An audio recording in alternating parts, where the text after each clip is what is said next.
I still remember the first day I saw him. The sun was glaring through the wide windows of our high school gym, the scent of freshly waxed floors and sweat hanging heavy in the air. I had just transferred to the school in the middle of sophomore year, awkward and eager to prove myself. But before I could even settle in, I was introduced to the one person who would define my high school years, Ethan. He wasn't just another student. Ethan was the star of everything: basketball captain, debate team prodigy, top of every exam list. His laugh echoed through hallways like he owned them. And to be honest, he kind of did. People followed him, admired him, and wanted to be near him. And there I was, the new kid, feeling invisible until Ethan decided I wasn't.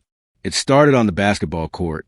The coach had tossed me a ball during practice tryouts, and before I knew it, Ethan was guarding me, his eyes narrowed, lips tugged in a smirk. "Think you can handle this school, new guy?" he said loud enough for everyone to hear.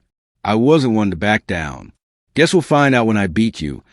I shot back, my heart hammering in my chest. The words were reckless, but they sparked something.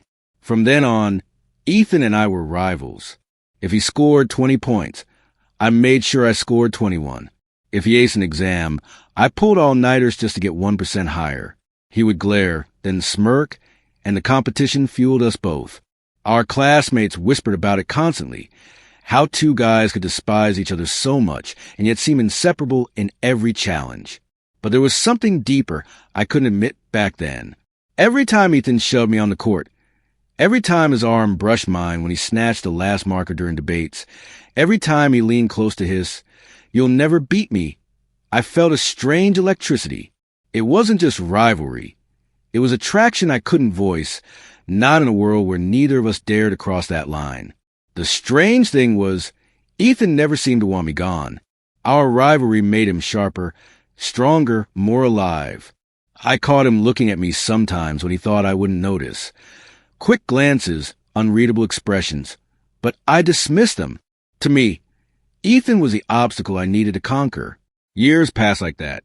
High school blurred into constant challenges, bitter words, and hidden smiles. And when graduation came, I thought that was the end of our story. We hugged stiffly, exchanged one last sarcastic jab, and walked out of each other's lives. At least, that's what I thought. I didn't know then that fate had other plans. It had been 5 years since high school. Life had pulled us into different directions. Me into university, then a corporate job in the city, and Ethan into law school from what little I had heard through mutual acquaintances. I thought I'd left our rivalry behind, tucked into dusty yearbooks and fading memories. But fate has a cruel sense of humor. It was at a friend's birthday party, one of those noisy rooftop gatherings where music thumped against the night sky and people laughed too loudly to hide their nerves. I was sipping on a drink, leaning against a railing, trying to avoid forced small talk, when I heard a voice I hadn't forgotten, still brooding in corners, I turned, and there he was, Ethan, same piercing green eyes, same smirk that always managed to unnerve me, but older now, sharper around the edges, wearing a suit jacket like he just stepped out of a magazine. My stomach dropped, not from dread, but from something I didn't dare name. "Ethan," I said, my voice a little too even. "Didn't think I'd see you again." "Didn't think you could avoid me forever," he replied, stepping closer, the city lights painting his face in gold. It was unsettling how quickly the old tension resurfaced. We fell back into it like no time had passed. He teased me about my job. I mocked his perfectly pressed clothes, and soon people around us were laughing at our banter. To them, we were just two old classmates catching up. To me, it was like falling into a storm I thought I'd escaped. As the night went on, we kept gravitating toward each other, like magnets we couldn't control. He challenged me to a game of darts, and of course I accepted. The rivalry was still there, sparking between us with every shot, every laugh, every brush of his hand against mine as he showed me proper form. But beneath the competition, something else was stirring. I caught myself staring at the way his jawline had sharpened, the way his lips curved when he smirked, the way his eyes softened when he thought I wasn't looking. And then, when the party started winding down, he said something that caught me completely off guard. "You know," he murmured, his voice lower now, almost serious. "I never hated competing with you. You made everything more alive." I froze, unsure how to respond. My heart pounded as I searched his expression, trying to figure out if this was just another one of his games. But his eyes, those green eyes, were steady, vulnerable in a way I'd never seen before. For the first time in years, I wondered if maybe, just maybe, the rivalry had been hiding something else all along. When we said goodbye that night, his hand lingered on mine just a second too long. It was nothing, and yet it was everything. I walked home with a restless ache in my chest, knowing this wasn't the end.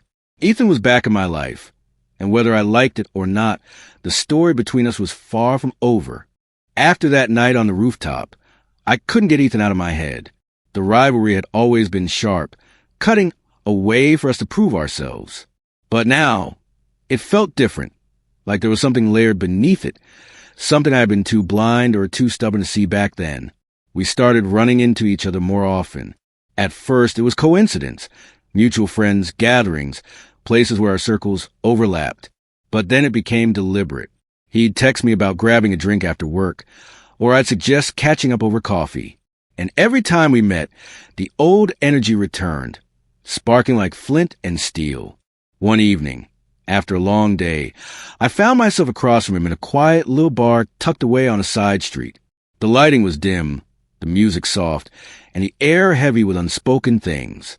Ethan was leaning back in his chair, his jacket slung over the backrest, his shirt sleeves rolled up. He looked different, less polished, more real.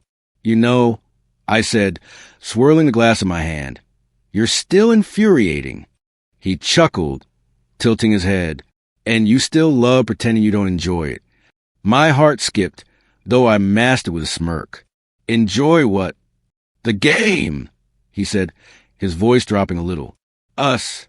There it was, plain, raw, sitting between us like a secret we'd both been carrying for years. I didn't know what to say, so I took a sip of my drink and tried to steady the racing in my chest. Later, as we left the bar, the night air was cool and quiet.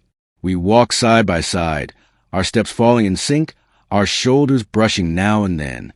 Every accidental touch sent a jolt through me, and I could feel him glancing at me, like he was waiting for something. When we reached the corner where we'd part ways, I turned to say goodbye, but he didn't move. He just stood there, watching me with an intensity that made it hard to breathe. "What?" I asked, my voice softer than I intended. He took a step closer, close enough that I could smell his cologne, close enough that his warmth wrapped around me. "I don't think we were ever rivals," he whispered. "Not really. I think I just didn't know how else to be near you." The world seemed to stop. All the years of competition, the taunts, the challenges, they all blurred into something else, something that suddenly made sense.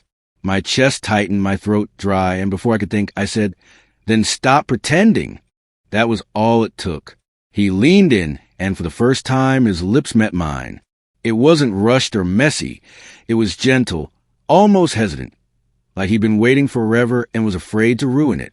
My heart surged as I kissed him back, the city lights flickering behind my closed eyelids, the noise of the world fading away. It was just us, finally stripped of the rivalry, the games, the walls. When we pulled apart, his forehead rested against mine, his breath shaky. "I should have told you years ago," he murmured. "Better late than never," I whispered, though my voice trembled. From that night on, everything shifted. We still teased each other, still argued about trivial things, but the edge was gone.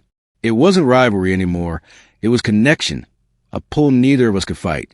We began spending more time together, not just as old rivals, but as something new, something fragile and thrilling.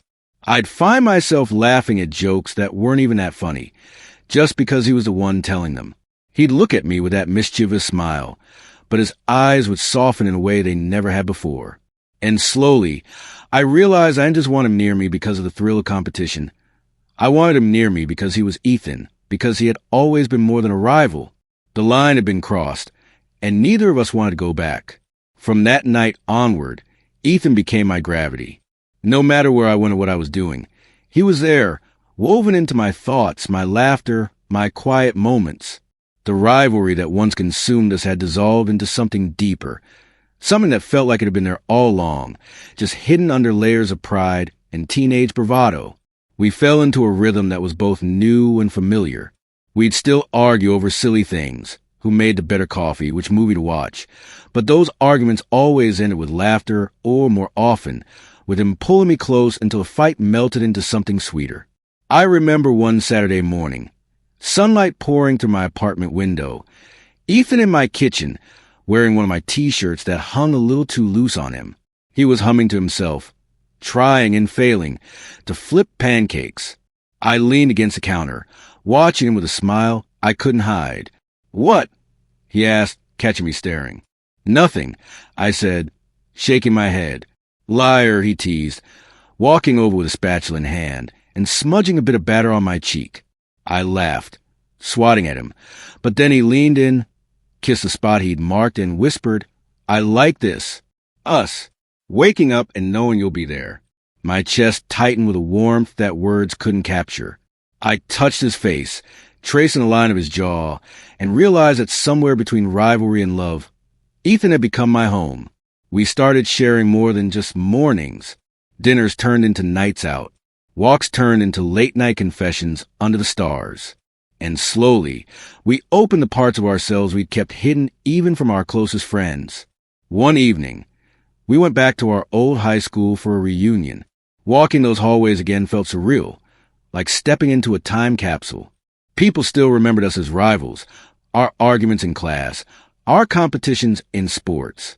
They laughed when they saw us together, asking if we'd finally called a truce. Ethan squeezed my hand under the table during dinner, and for the first time, I didn't care who noticed. I looked at him, really looked, and saw not the boy who once made me grit my teeth, but the man who made my heart race for all the right reasons. Later that night, we slipped away from the crowd and ended up in the gym, the same gym where we'd once competed in everything, from basketball games to running drills. The lights were dim, the place quiet, and memories came rushing back. "Do you remember how many times we fought in here?" Ethan asked, leaning against the bleachers. "Too many," I said with a laugh. He stepped closer, his eyes soft in the low light. "If I'd told you back then, if I'd said what I really felt, would you have believed me?" I thought about it for a moment, then shook my head. Probably not. I wasn't ready to hear it. "And now?" he asked, his voice almost a whisper. "Now," I said, sliding my hands around his waist. "I don't need to hear it. I feel it."